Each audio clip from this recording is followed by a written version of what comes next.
Assalamualaikum warahmatullahi wabarakatuh. Ketemu lagi dengan saya Riwahyu Karvinas. Sebelum itu jangan lupa like, share, and subscribe channel YouTube 0033 Riwahyu Karvinas, dan jangan lupa pula tekan tombol lonceng yang ada di sebelah kanan tampilan. Metodologi penelitian. Sebelum masuk ke topik pembahasan, alangkah baiknya memperkenalkan biodata dari si penulis. Nama Riwahyu Karvinas, NIM 1814080033, jurusan Tadris IPA Fisika A, BP 18, dosen pembimbing Dr. Miliasari, SPD MSI, Universitas Islam Negeri Imam Bonjol, Padang.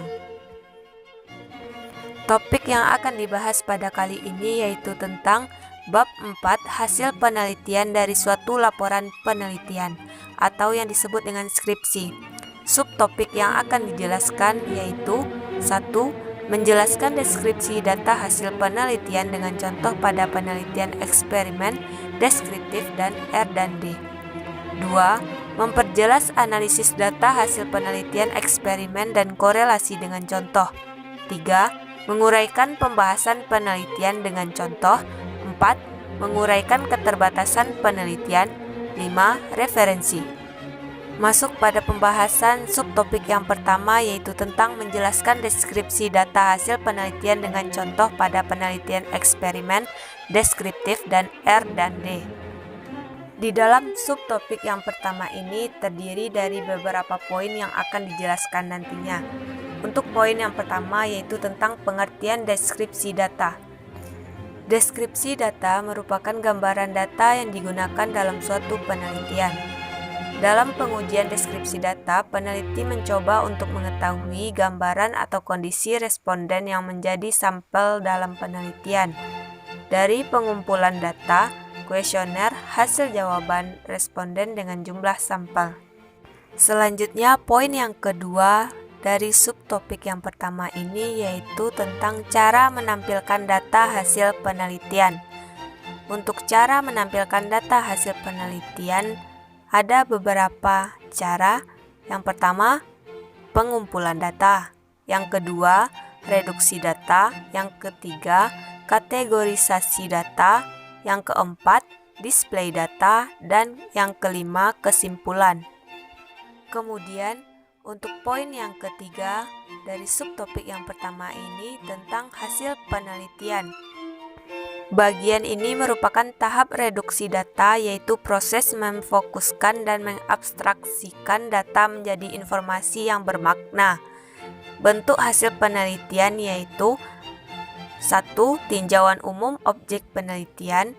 2. Deskripsi variabel yang diteliti. 3. Hasil uji hipotesis.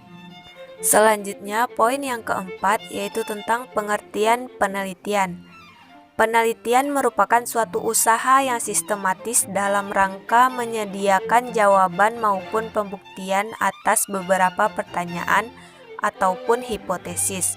Sesudah hipotesis ataupun pertanyaan penelitian dirumuskan, aktivitas selanjutnya adalah mencari jawaban atau pembuktian atas hipotesis maupun pertanyaan tersebut. Selanjutnya, poin yang kelima dari subtopik yang pertama ini tentang pengertian data. Data ada bermacam-macam. Secara umum, menurut Kamus Umum Bahasa Indonesia KUBI, data adalah bukti yang ditemukan dari hasil penelitian yang dapat dijadikan dasar kajian atau pendapat.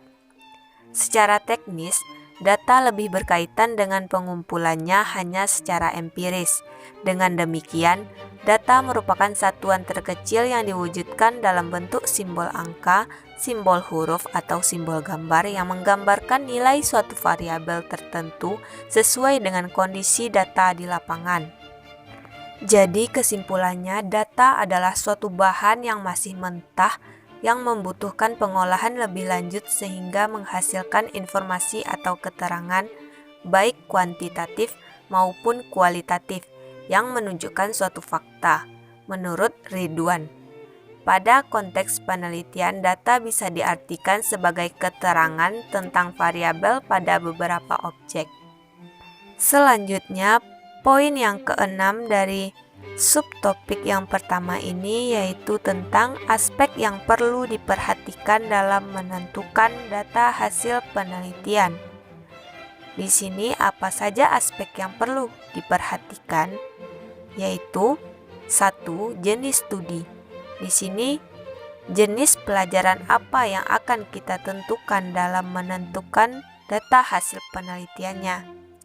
Yang kedua, pertanyaan yang analitis. Sebelum menentukan data hasil penelitian, kita harus membandingkan dari pertanyaan yang analitis. Yang ketiga, pengumpulan data. Di sini sebelum menentukan data hasil penelitian, harus melihat lagi dari pengumpulan datanya. Yang keempat, hasil pengamatan dari penelaahan.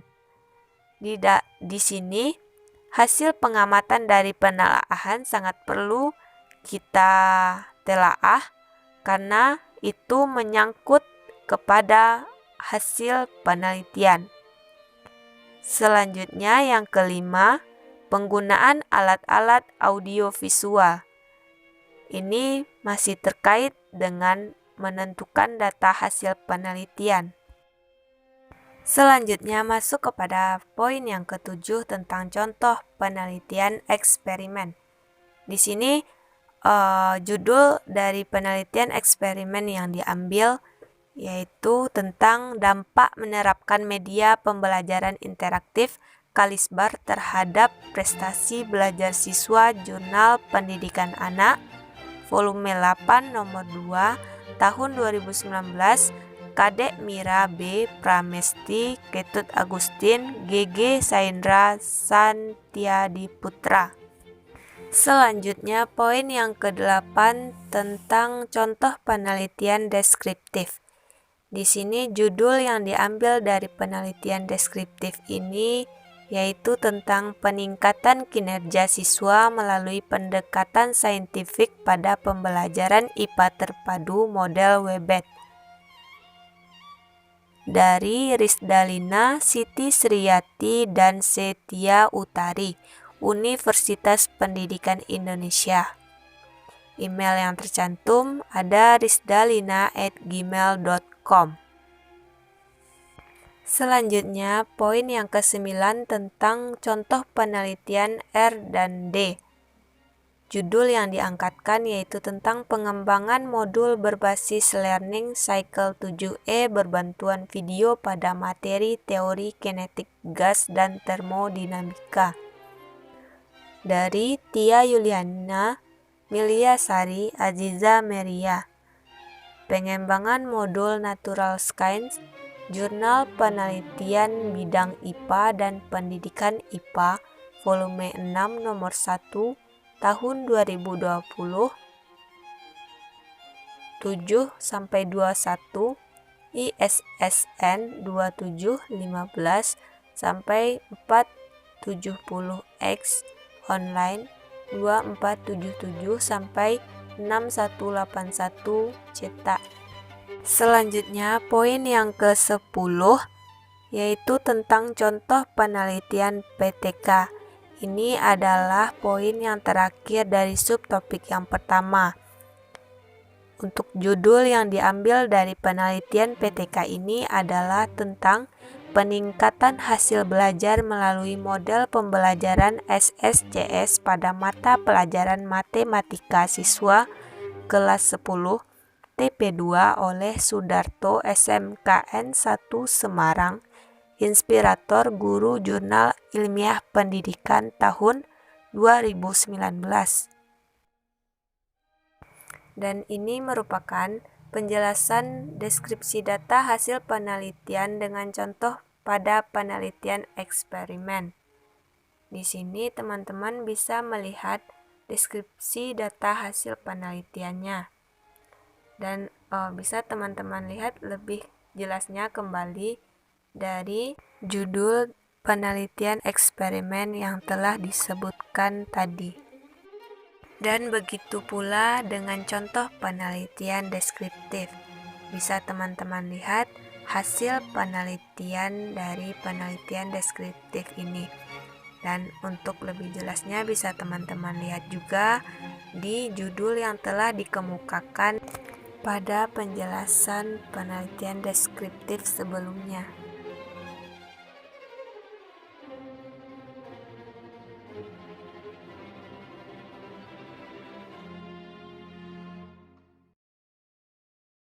Dan begitu pula selanjutnya dari deskripsi data hasil penelitian contoh penelitian R dan D. Di sini sudah dipaparkan juga hasil penelitian R dan D. Tinggal teman-teman bisa mengkaji kembali dari judul.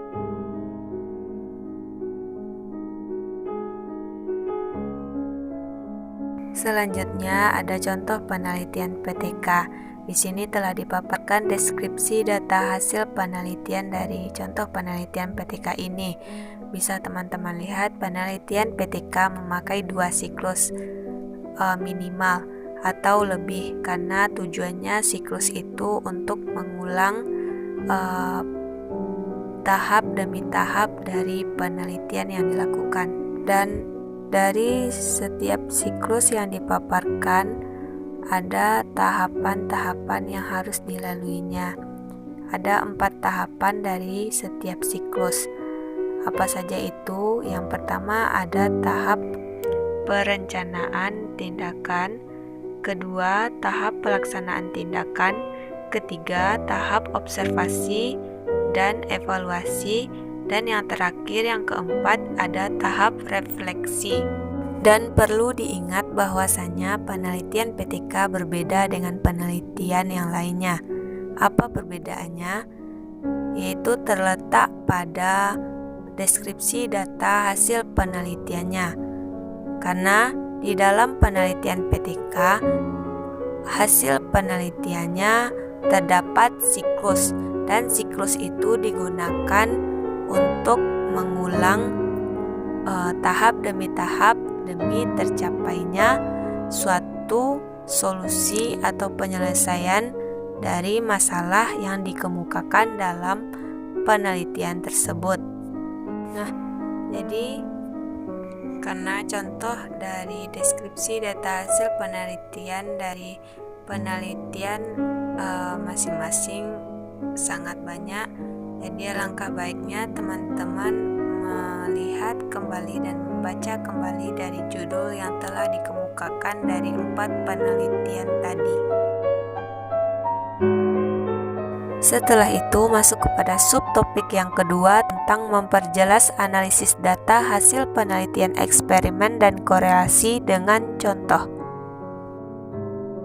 Poin yang pertama dari subtopik yang kedua ini adalah tentang pengertian analisis data hasil penelitian. Istilah analisis, sintesis, induksi, dan deduksi harus difahami. Analisis adalah menguraikan suatu objek menjadi bagian-bagian lalu kita cermati. Bila berbagai unsur yang kita uraikan tersebut ditemukan kesamaan esensinya dan kita satukan, maka disebut sintesis. Bila kita cari abstraksi, maka kita sering menyebutnya sebagai berpikir induktif, yaitu dari banyak kasus kita cari sifat umumnya. Maka perlu diketahui bahwasanya istilah analisis, sintesis, induksi, dan deduksi saling terkait dan harus kita pahami. Jadi kesimpulannya, analisis data adalah memfokuskan, mengabstraksikan, mengorganisasikan data secara sistematis dan rasional untuk memberikan bahan jawaban terhadap permasalahan. Dan poin yang kedua dari subtopik yang kedua ini adalah tentang tahap-tahap analisis data. Tahap-tahap analisis data terdiri dari reduksi data, sajian data, dan menyimpulkan data. Selanjutnya untuk poin yang ketiga dari subtopik yang kedua ini yaitu tentang teknik analisis data. Dalam bagian ini dikemukakan tentang jenis alat statistik yang akan digunakan dan dirumuskan hipotesis statistiknya. Jelaskan pula mengenai alasan mengapa alat statistik itu digunakan dan persyaratan apa yang harus dipenuhi dalam menggunakan alat statistik tersebut. Kemudian untuk poin yang keempat dari subtopik yang kedua ini yaitu tentang contoh penelitian eksperimen dan korelasi. Di sini menjelaskan tentang contoh penelitian eksperimen dan korelasi, yang mana judul yang diambil tentang dampak menerapkan media pembelajaran interaktif Kalisbar terhadap prestasi belajar siswa Jurnal Pendidikan Anak. Volume 8 nomor 2 tahun 2019, Kadek Mira B. Pramesti, Ketut Agustin, dan GD Saindra Santiadi Putra. Dan inilah gambaran dari analisis data hasil penelitian eksperimen dan korelasi dengan contohnya. Bisa teman-teman lihat pada judul yang telah dikemukakan tadi dan bisa dicari di internet.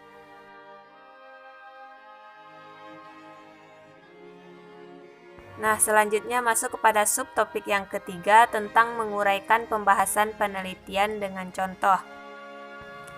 Nah, selanjutnya di samping subtopik tersebut terdapat beberapa poin yang harus kita ketahui untuk memperjelas tentang menguraikan pembahasan penelitian dengan contoh dari subtopik yang ketiga ini. Untuk poin yang pertama itu adalah tentang pengertian pembahasan penelitian. Di sini pembahasan penelitian atau pembahasan hasil penelitian adalah pengkajian ulang terhadap validitas hasil penelitian. Pembahasan hasil penelitian dapat diistilahkan dengan pemikiran original si peneliti untuk memberikan penjelasan dan interpretasi atas hasil penelitian yang telah dianalisis guna menjawab pertanyaan penelitiannya. Intinya, pembahasan hasil penelitian ini merupakan bahasan terhadap temuan yang diperoleh. Selanjutnya, poin yang kedua dari subtopik yang ketiga ini yaitu tentang karakteristik pembahasan hasil penelitian. Dalam bagian ini berisi pembahasan hasil penelitian baik secara teoritis maupun empiris, yang kemudian disintesiskan dengan hasil penelitian terdahulu untuk mencari konvergensi dan divergensinya. Dalam bagian ini merupakan proses berpikir sintesis antara deduksi dan induksi. Di dalam pembahasan hasil penelitian ini, mengkaji tentang apakah hasil penelitian tersebut menyokong keberlakuan suatu teori, memodifikasi, atau bahkan menggugurkan teori. Yang dikemukakan di sini adalah berupa temuan-temuan penelitian, termasuk fenomena baru yang mungkin muncul selama penelitian.